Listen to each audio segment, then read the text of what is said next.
2025. Third report of the Public Investment Committee on Commercial Affairs and Energy on its examination of the report of the Auditor General on the financial statements of the selected state corporations in the roads and transport subsector. I thank you, Honorable Speaker. Thank you. Chairperson, Committee on Implementation, Wanjala. Thank you, Honorable Speaker. I beg to lay the following paper on the table of the House today, Tuesday, the 14th October 2025. Fourth, report of the Committee on Implementation on the implementation status of the report of the Committee on Delegated Legislation on its consideration of the Public Procurement Regulatory Authority Circular number 04 of 2025 on the enforcement of compliance with the mandatory use of the Electronic Government Procurement System, EGPS, by all public procuring entities. Thank you, Mr. Speaker. Thank you, Angela. Member of the delegation, Honorable Emilio Odhiambo, on IPU. Put that tomorrow. Next order. Order number 6, notices of motion. Yes. Chairperson, PIC, Commercial. I thank you, Honorable Speaker. Honorable Speaker, I beg to give notice of the following motion. That this House adopts the third report of the Public Investment Committee on Commercial Affairs and Energy on its examination of the reports of the Auditor General on the financial statements of selected state corporations in the roads and transport subsector laid on the table of the House on Tuesday, 14th October 2025. I thank you, Honorable Speaker. Thank you. Chairperson, Committee on Implementation, Angela. Thank you, Honorable Speaker. Notice of motion. Fourth report on the implementation status of the report of the Committee on Delegated Legislation on its consideration of public. Fourth report on the implementation status of the report of the Committee on Delegated Legislation on its consideration of public procurement. Angela, are you reading something or you are giving a notice of motion? Mr. Speaker, I'm giving notice of motion. How do you start giving notice of motion? I beg to give a notice of the following I did motion. that, Mr. Speaker. No, you didn't. Oh, I beg, Mr. Speaker. I beg, Mr. Speaker, to give a notice of motion on Committee on Implementation, Mr. Speaker. Fourth report on the implementation Angela, status. This is how the format goes. I beg to give notice of the following motion. Then you read the draft motion that is on that paper. That's what I've done, Mr. Speaker. You haven't done that. Okay, Mr. Speaker, I beg to give notice of motion. Notice of the following motion, Mr. Speaker, yes, on implementation status, Mr. Speaker, on fourth report on the implementation status of the report of the Committee on Delegated Legislation on its consideration of Public Procurement Regulatory Authority Circular number 04 of 2025. Honorable Speaker, Honorable Speaker, I beg to give notice of the following motion. Oh, Mr. Speaker, Mr. Speaker. Order. Be fair to Angela. Start from where you are now. Just say, Honorable Yeah. Speaker, I beg to give notice of the following motion. Honorable Speaker, I beg to give notice of the following motion. Right. Tuesday, 14th October 2025. They agreed.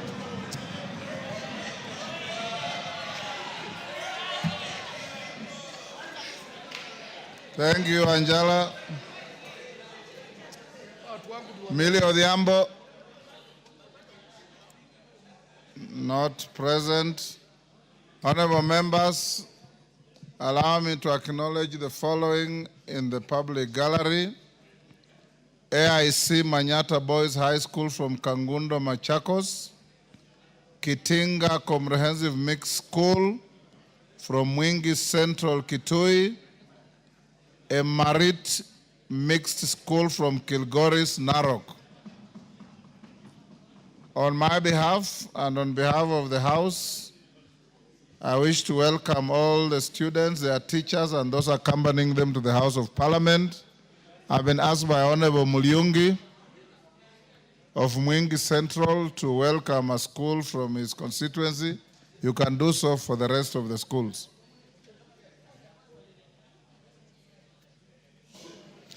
Thank you, Mr. Speaker. Mr. Speaker, allow me to welcome all the schools which are visiting Parliament today to this House, and in particular Kitinga Primary School from my constituency, Mwingi Central.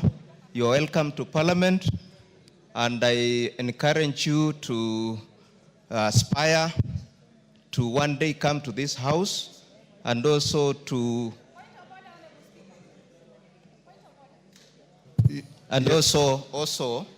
also to work in senior positions in government.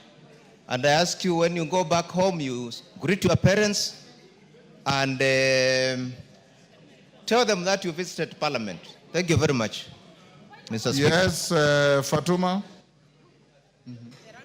Honorable Speaker, a ranking member has just walked from one station to the other like he's in a kiosk. Who? And here he is walking back again. Rafael I see that he's Wanjala. looking at me. What did you do?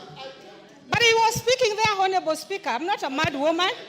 But he's even arguing standing on the corridors, Honorable Speaker. This is a ranking member. Order, Angela. I am advised that you just walked across the floor.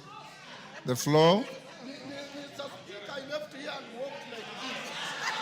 And I was walking back. Order, Angela. Order. Go back to the bar and bow before you go to your seat.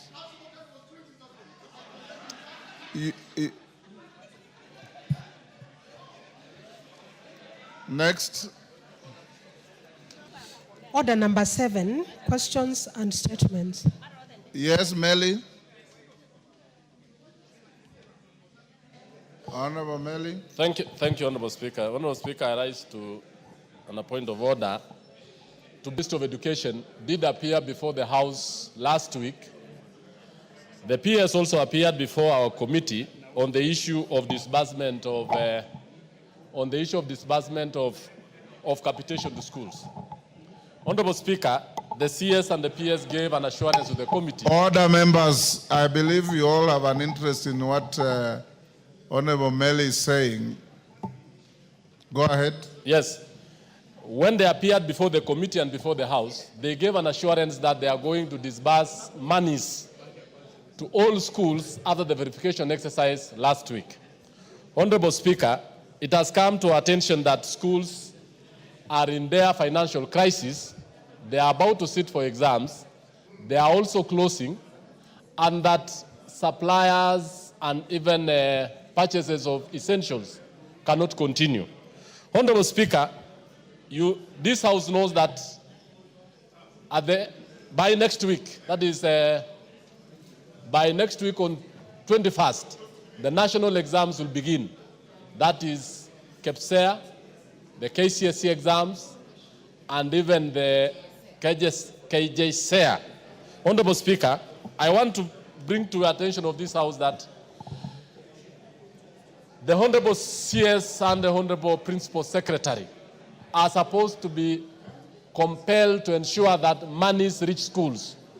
Why we are saying this, Honorable Speaker, is that When he appeared before the House and before the committee, they had made a resolution that by the end of last week, money shall be paid to all schools after the verification exercise. We did agree with them as Education Committee that let them carry out verification exercise so that we can ascertain the issues of ghost schools, ghost learners, and all the likes which they had put across. But up to now, many schools have not received their capitation money. Many schools have not received and are not able to purchase the lab equipments on time, and therefore they are not able to meet their requirements. So, Honorable Speaker, I want to urge you to give us direction on this, because I want to give the direction on this because the House does not actually give directions in vain. I thank you, Honorable Speaker. Yes, Bayer, Owen. Honorable Speaker, I would like to weigh in on this matter, as put by the chair of the Education Committee, Honorable Meli. Honorable Speaker, this matter of school capitation is an important matter. It's a dire issue. Schools have not received capitation, and yet schools are about to close. Supplies to schools have stopped, Honorable Speaker, and we have a situation where schools are getting grounded. Honorable Speaker, I want to state here, when Cabinet Secretary comes to this House, Honorable Speaker, and I am called by the Speaker to escort him or her to come and make a statement, it is a statement that I should, or the leadership here, should be able to stand by it. It is a statement that should be foolproof, Honorable Speaker. It is a statement that should actually be authentic, Honorable Speaker. But when a Cabinet Secretary comes here, makes a statement and walks out here, and the opposite happens, Honorable Speaker, we remain in a state of shock, Honorable Speaker. This is the august House. This is the House that the truth must be told, and only the truth. And action must be accompanied by the issues that government officers say here, Honorable Speaker. Today, schools in Kilifi and schools all over the country have no money, have no resources. And we would like the Cabinet Secretary to be called back here and Exchequer release the resources. Otherwise, we have an opportunity to censure a Cabinet Secretary when we have a situation like this, Honorable Speaker. And I would like members of Parliament here to stand up against such things that be said here by Cabinet Secretary, Honorable Speaker. And I would like to ask, as Jack Wamboka engages the Speaker, Honorable Speaker, we would like to get the Speaker's attention, because we would like to get his direction on this matter. So I would like to ask the Honorable Jack Wamboka, I know he has the ear of the Speaker, but allow the Speaker also to have to give us his ear. Yes. Honorable Speaker, we would like a direction on this matter, a strong direction. When a Cabinet Secretary comes here, makes pledges, makes commitment on behalf of government, and things don't happen, Honorable Speaker, it demeans the authority of this House. And this House must stand firm that no Cabinet Secretary will come here and say things that cannot implement, or things that he will say that have not been planned, Honorable Speaker. So that this Cabinet Secretary is learned that Wednesday session, which we have given them to come and talk about government policies here, Honorable Speaker, it is something that should not be a waste of time of the Parliament, Honorable Speaker. So we'd like your direction. Did this Cabinet Secretary come to lie to this House? And that's the direction that we would like to get from you, Honorable Speaker. The word lie is unparliamentary. I would like to use, did he use mislead the House? I want to use that old adage, mislead the House. Yes, Bowen.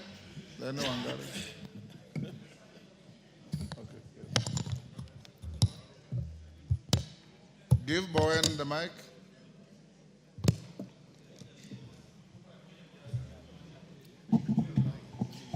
Thank you, Mr. Speaker. Mr. Speaker, it is very unfortunate that, when the leader of majority is lamenting and the chair of committee also there is lamenting. When a CS who appeared before us last week, Mr. Speaker, and promised the House that he was going to release the funds. Mr. Speaker, let me say this. And I want the chair of budget, the Honorable Atandi, to listen to me. Mr. Speaker, the issue of capitation, Mr. Speaker, we must treat it as a recurrent expenditure. We must make it as a fast charge, Mr. Speaker, like the salaries going to members of parliament and also to civil servants. Mr. Speaker, our students are suffering, and our schools, Mr. Speaker, are struggling, Mr. Speaker. Mr. Speaker, I wanted the Honorable Atandi and all of, and the Chair of Education.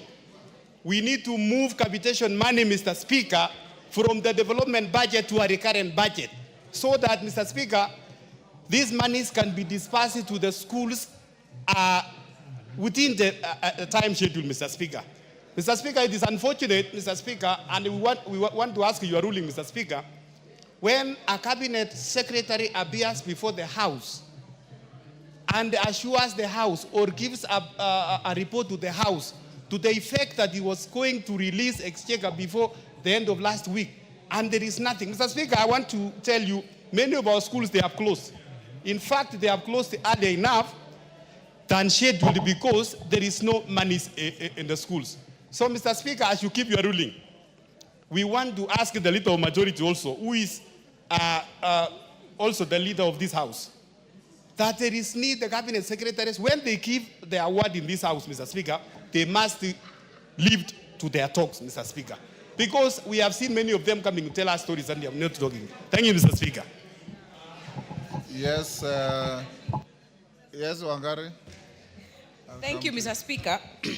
Mr. Speaker, we canvassed this matter on this floor quite extensively last week. And Mr. Speaker, it is very unfortunate that we are still talking about this money is going to school. And Mr. Speaker, the scandal that is simmering is quite major, because if the money has left Treasury, where is this money sitting today, Mr. Speaker? And by next week, for information, Mr. Speaker, Form 2s and Form 3s are already being released. So you are releasing money to who?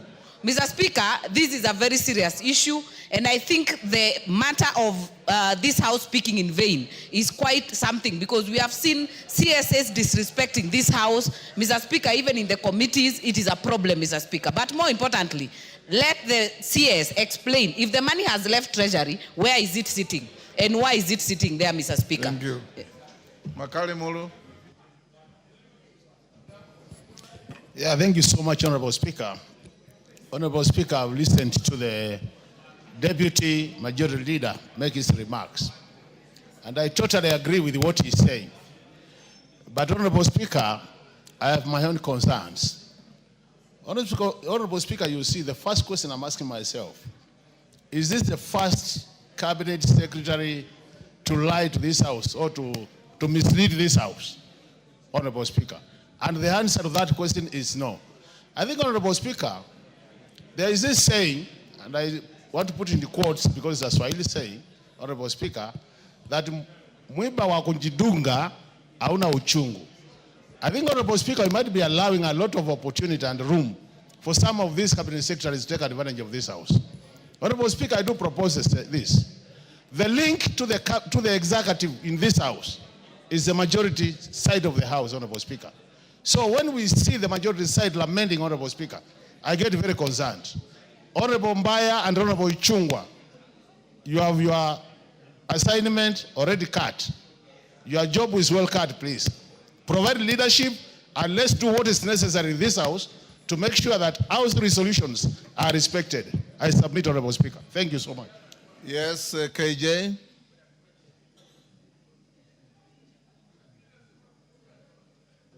Mr. Speaker, I thank you. And we are looking forward to the direction that you're going to give, Mr. Speaker, because the debate in this House carries the weight of law. And we know that this House can never be debating in vain. So, Mr. Speaker, we are looking after this canvassing that we shall get a direction that shall carry the full weight of this House. Mr. Speaker, administering capitation even at this time is already too late, Mr. Speaker. The education term is ending for 2 of the forms, is ending next week, Mr. Speaker, for the Form 2s and for Form 3s. But more importantly, Mr. Speaker, even with dispersing of capitation in this installment is only an elastoplas solution. The real malady in the education ministry, Mr. Speaker, is the fact that today, if you went to the Ministry of Education, they cannot even tell you the full component of the students by population in each and every institution, Mr. Speaker. This capitation business is a black box that this House must be able to open, lift the veil behind the number of students in each and every institution. And Mr. Speaker, in this day and age, technology allows us to be able to have a dashboard that would show every student who comes into school and every student who leaves the school. But today, how many students are in our schools across the country? Mr. Speaker, the other thing is the submission of these monies. When we give capitation, schools also still request for other monies from parents. How that is done, Mr. Speaker, if we were to bring technology to it, Mr. Speaker, we would clear out this whole business of school fees. And the technology exists, Mr. Speaker. Posta has a payment solution. Posta is government. The schools are government. Why does it become so hard for Posta to be the collecting agent for government, being a government institution, and as such utilize the technology that is available for us to, one, be able to establish how many learners do we have in our schools and how this money can reach the schools for the benefit of our learners. I thank you very much, Mr. Speaker. Yes, member for Nyando. Jared. Honorable Speaker, I thank you very much. And additionally, I would want to delve into this matter. Honorable Speaker, as has been alluded to, next week all our schools are breaking for the longest period, reporting back in the month of January 2026. Honorable Speaker, even as we speak, the second term's capitation has not been submitted to schools in total, and therefore there is a huge backlog that needs to be addressed by the Ministry of Education. Honorable Speaker, I will be remiss not to remind the House that towards the end of this last financial year, which is June 30th, Treasury had already submitted to counties all the monies owed to them, and all the CDF monies had already been submitted into our accounts, Honorable Speaker.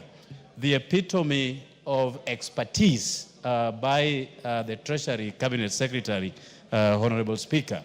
And therefore, if money has already been disbursed to the Ministry of Education, we only need to look at the paper trail to find out exactly where that money is and why it is gathering dust where it should not be, Honorable Speaker. Our teachers are really suffering, Honorable Speaker, taking care of children amidst the difficulties of our economy, Honorable Speaker. And therefore, it is incumbent upon this House, through you, Honorable Speaker, to make an equivocal pronouncement as to what needs to happen between now and next week before schools break for the longest holiday, Honorable Speaker. And with that, I thank you. Thank you. Morogara. Thank you. Thank you very much, Honorable Speaker. Honorable Speaker, matters education are actually becoming more emotive than matters land in this country. Every citizen is concerned, especially where matters education are not going right. Mr. Speaker, we've just completed the third term, and especially in the eastern region, which are rampant with the drought and lack of water and food, students have had to scrape through school without food and without water. And now, these students are going to do exams, again, without food, no water, because of lack of capitation. I think it is high time this House stood its ground. I think sometimes we are being taken for granted, and especially by cabinet secretaries. The reason being, we were here the other day debating on the e-procurement, and this House made a decision. What is interesting is we were able to listen over the media. Some of the cabinet secretaries faulting the House when we had done the right thing. I think it's a high time we actually held the executive to account, ministers to stick to their words, and they carry those words through. It is still questioned, where is capitation money? Why are our children going to do exams under very hardship circumstances when actually we know for sure this house provided for the money and the money was available? Somebody somewhere should actually answer this. Thank you, Honorable Speaker. Thank you. I want to bring this to an end. Yes, is that Kagusha? Honorable Kagusha?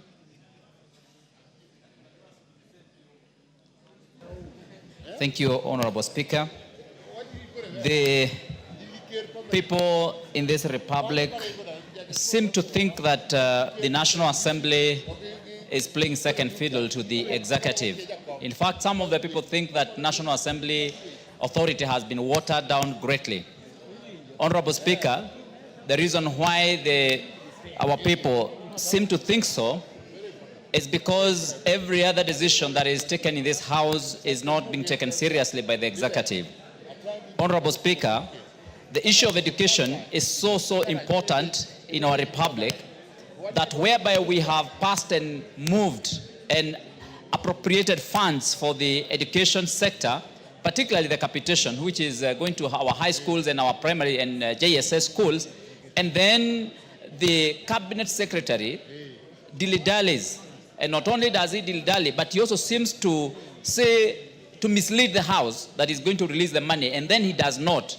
Honorable Speaker, that in a big way indicts our authority as a House. Honorable Speaker, it's in my considered opinion that as a House we should take it upon ourselves to summon these members of cabinet, and not only summon them but take very serious action against them. Honorable Speaker, some of the people think, and rightly so, that most of the money has been removed from the budget and has been taken into other issues that are not necessary and that are not of importance to our republic. Honorable Speaker, many people think a lot of money has been redirected to do empowerment projects in up country. And this is one of the reasons why we can have money to take to schools, we can have money to take to SHA, we can have money to take to areas which are productive in our economy. Honorable Speaker, if you look at the gravy train that the cabinet secretaries have engaged in, including what we have seen as security machinani. Honorable Speaker, a lot of money is being spent in the wrong way. A lot of money is being redirected. Order, Kagusha. Focus on the matter before the House. Thank you. We Thank are you. talking about capitation. Thank you, Honorable Speaker. You are wandering all over. On the issue of capitation, Honorable Speaker, you realize some of the members, some of the schools have submitted the names of the students who are in their schools. But Honorable Speaker, most of those names are still missing. So even when they receive the capitation, Honorable Speaker, it's still not sufficient, or it still doesn't cover the students, because some of the schools have as few as half of the population captured in the system, yet they have registered all of them. And so, Honorable Speaker, that is becoming a big problem. Remember, even if this capitation is still sent to schools, they are still not going to be able to procure because the EGP is not working and most of the suppliers are not supplying the schools. Even this institution here is having problems with supplies because the EGP system is not working. Yet this House had taken a stand and had given a way forward. And the executive have refused to follow the directions of this House. Honorable Speaker, it's high time you took action and we start as a House we are, so that we have our authority that is going to guide this country in the right direction. Thank you, Honorable Speaker. Majority Leader. Thank you, Honorable Speaker. Honorable Speaker, let me just begin from where Honorable Kagusha has stopped. First, to state that as members of Parliament, we have a duty and a responsibility bestowed on us by the Constitution to oversight the executive. And oversight, Honorable Speaker, I want to believe is what the Honorable Makali Mulu was speaking about when he said, he referred to me, said my work is well cut out. But I want to paraphrase that and say our work as members of Parliament is well cut out in the Constitution,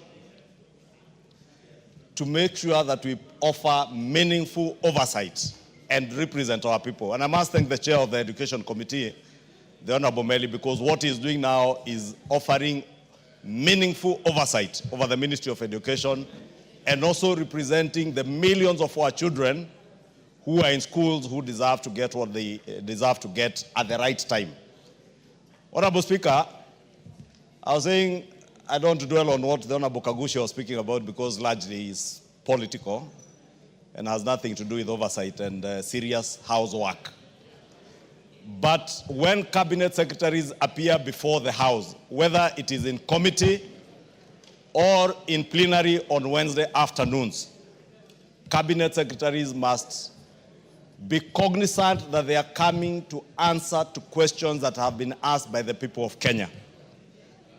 And for the cabinet secretary in charge of education to make a commitment in committee, because the Honorable Meli has said he made that commitment in committee.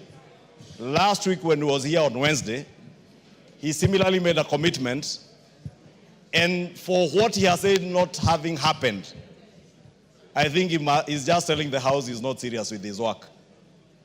And we want to ask the cabinet secretary, not just the cabinet secretary in charge of education, all cabinet secretaries, if you come and pronounce yourself in the House, what you pronounce yourself on must be done. And if it is not done, the onus is on you to communicate to the House what challenges you have. And Honorable Speaker, I'll be reaching out to the Cabinet Secretary for Education to know what challenges he may have had not to have disbursed this money at the right time. And Honorable Speaker, conversation here last week when he was in plenary. And there were even suggestions, if there is a verification process ongoing, why don't you then release a part of the money as you verify the other students, so that it is not 100% of the students who are not legit or genuine students. If you estimate largely you disburse 50 or 60% as you verify the rest. Honorable Speaker, these are challenges, as I said, that I would want to hear from the Cabinet Secretary, and I'll be reaching out to him. He should tell the House, but he cannot appear in the House and make a pronouncement that he does not intend to fulfill. If the challenges are in the National Treasury, because, Honorable Speaker, I'm also cognizant of that, it could be exchequer challenges in the National Treasury, he should come out and tell us. And, Honorable Speaker, I want to offer that I'll reach out to him and probably tomorrow afternoon be in a position to give a detailed response to the House on that particular matter of capitation. But also to take this opportunity, Honorable Speaker, to ask all our cabinet secretaries to take their work seriously when it comes to commitments they make to the House. Because you are not making those commitments to members of parliament. It is to the people who have put you in those offices that you are making those commitments to. When members of parliament request for statements or ask questions, they ask on behalf of the people that they represent. Therefore, when as a CS you come before us to answer, please make sure whatever you are telling us is something that you intend and mean to do, and do it without fail and without any unnecessary delays, Honorable Speaker. And therefore, Honorable Speaker, if you indulge me to take this afternoon, I was actually watching this debate from my office as I attended to other people there, and I had to excuse myself to come and attend to it in person. And therefore, I will want to commit to the House that I will get a detailed response from the Cabinet Secretary and give it to the House tomorrow afternoon. Thank you, Honorable Speaker. Majority Leader, I want us to do better. There's a common Christian saying that if you can access Jesus, you don't need John the Baptist. I direct you to get the minister here tomorrow at 3 p.m. to speak for himself and his ministry. Because any promises and pronouncements on the floor of this House cannot be in vain. So get to him and get him here tomorrow at exactly 3. He should be on the podium. Wanjala, what is it? Thank you, Mr. Speaker. I also just want to tell the House, Mr. Speaker, I don't want to debate because you have given direction, but just to ask the House, especially the Majority Leader and the Office of the Clerk, that when such commitments are made and they are not fulfilled, they need to identify them, because Committee on Implementation is supposed to implement all resolutions passed by this House, and we have powers to... Yes, Minority Leader. Pull up, Wanjala. Mr. Speaker, first I want to thank yourself and the Majority Leader for assuring the House that tomorrow we will get a comprehensive answer from the Ministry of Education. Mr. Speaker, there is a serious confusion in our country. And the confusion is that the executive has forgotten that they are answerable to Parliament. And this is where they are oversighted, and this is where they are held accountable, Mr. Speaker. Many of them think that they can do whatever they want, they can say whatever they want to say, and they will go scot-free, Mr. Speaker. Mr. Speaker, we are in this House, and we report to duty every week 4 times for purposes of oversighting the executive, Mr. Speaker. Mr. Speaker, I had a problem with that ministry. Recently, there was an audit report, Mr. Speaker, concerning that ministry. And the audit report was tabled here, and you committed it to a committee of the House. As the committee was looking into that audit report, I watched on TV the principal secretary of that ministry saying, we are going to amend that audit report. So I was wondering, have we changed the way we do things, or we are in a new country?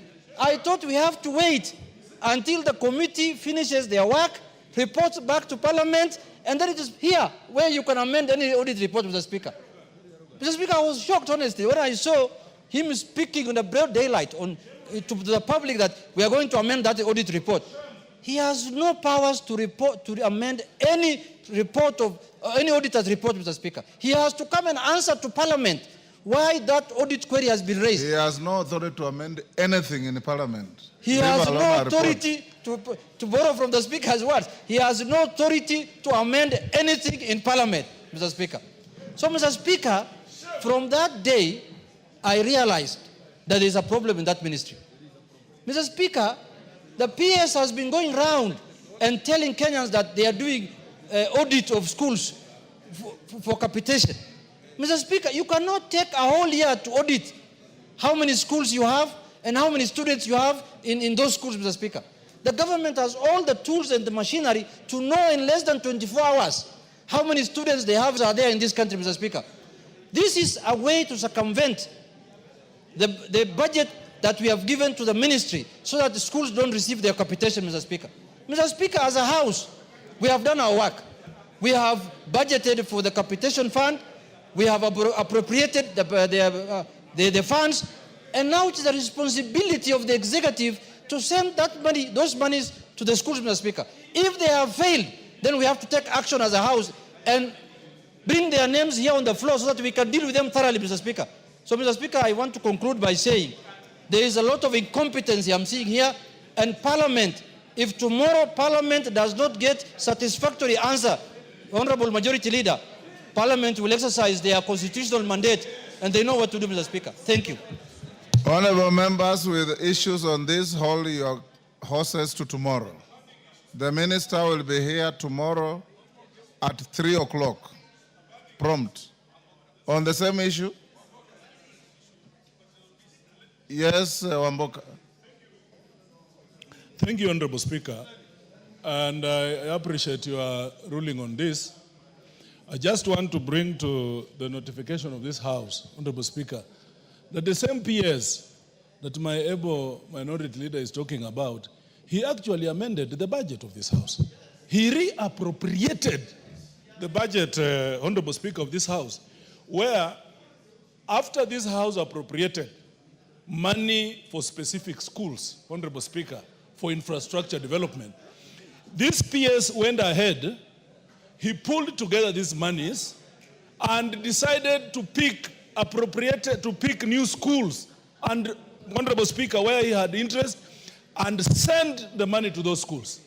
So we are talking about a permanent, a principal secretary who is rogue, Honorable Speaker. As we prepare to face them tomorrow, the House must be aware that someone is usurping the powers of this House, Honorable Speaker.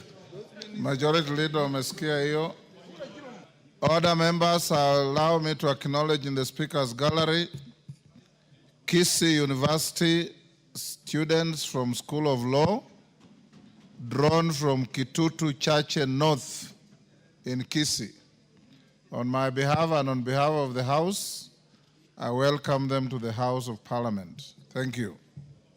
Yes, Gisairo, on the same issue that I've closed? No. Okay. Thank you, Honorable Speaker. Honorable Speaker, I would like to raise a matter of concern. Honorable Speaker, departmental committees are an extension of this House. Honorable Speaker, the conduct of members of the committee and that of witness in committees follow the rules of this House. Honorable Speaker, today in the Health Committee. Order. Take your seat. You're out of order. Take your seat. Take your seat.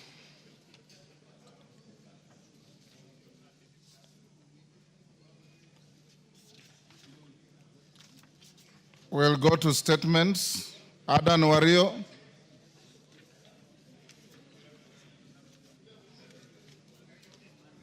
Adan Wario. Go ahead. It's Ade Wario, Mr. Speaker, not Adan Wario. Pardon? It's Ade Wario. Ade Wario. Yes, please. Thank you very much. North Hor. Yes. Yes. Thank you, Honorable Speaker. Honorable Speaker, pursuant to the provision of Standing Order 44.2c, I wish to request for a settlement from the chairperson of the Departmental Committee on Energy regarding non-utilization of wind power potential Northern Constituency. Honorable Speaker, Northern Constituency is the home of Bubisa, Huri Hills, and Elgade wind farm sites. Power projects that were conceptualized to tap into the renewable energy resources of Marsabit County. Inasmuch as feasibility studies undertaken on the wind power confirm the viability of these projects, their significant potential remains untapped. Notably, Bubisa Ward's average wind speed of 11 meters per second with stable wind regimes, ranking it among the most viable regions for the wind energy generation in sub-Saharan Africa. The utilization of the wind farm power project has the potential to contribute to the national development priorities, including the support for industrialization under the Vision 2030 and improve access to affordable and renewable energy and a better and attainment of sustainable development goals, number 7, of affordable and clean energy. Honorable Speaker, it is against this backdrop that I request for a statement from the chairperson of the Departmental Committee on Energy on the following. Plans in place to tap into wind power potential in Bubisa, Huri Hills, and Elgade wind power projects, including steps taken towards licensing and development of the projects. Measures being undertaken by the Minister of Energy and Petroleum to fast-track the implementation of a clear policy for harnessing the wind power potential in Northern Constituency. And finally, specific timelines within which the ministry intends to allocate resources and commence development of wind power projects in Northern Constituency. Thank you, Honorable Speaker. Thank you, Honorable Wario. Chair Energy. Chair Energy. Yes. Honorable Speaker, we ask to be given 2 weeks. Then we will be able to give an answer. 2 weeks will be on recess, 3 weeks. Thank you, Mr. Speaker. Okay. Peter Masara. Honorable Peter Masara.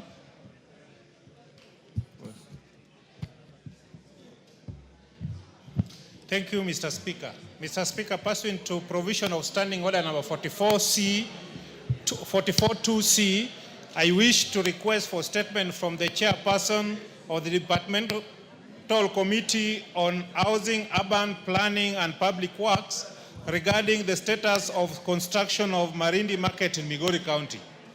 Honorable Speaker, Suna Marindi Market is project by the Kenya National Highway Authority, KENA, as part of the Aero Hispania Road upgrade. The project, which was commenced more than 5 years ago, was projected to be funded through partnership between the Africa Development Bank. Order, members, order. Honorable Betsimba, if you want to converse with your colleagues, sit next to her and talk to her. Thank you, Mr. Speaker. Order, members. Elisha Odhiambo, you want to talk to Angela, sit next to him and talk to him. And all those members who are up on their feet. Go on, Honorable Masara. Mr. Speaker, maybe I start afresh? Go ahead.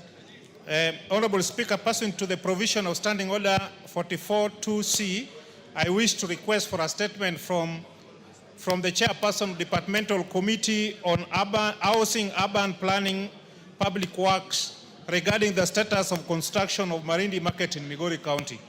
Honorable Speaker, Suna Marindi Market is a project by the Kenya National Highway Authority as part of Aero Hispania Highway Road upgrade. The project, which was commenced more than 5 years ago, was projected to be funded through partnership between African Development Bank, national government, and the county government of Migori. The traders operating along the Aero Hispania Road were displaced to pave way for the project. Regrettably, these traders are yet to be compensated or offered an alternative marketplace while the construction remains incomplete. The delay in completion of the market has led to the disruption of livelihood to the traders, Mr. Speaker.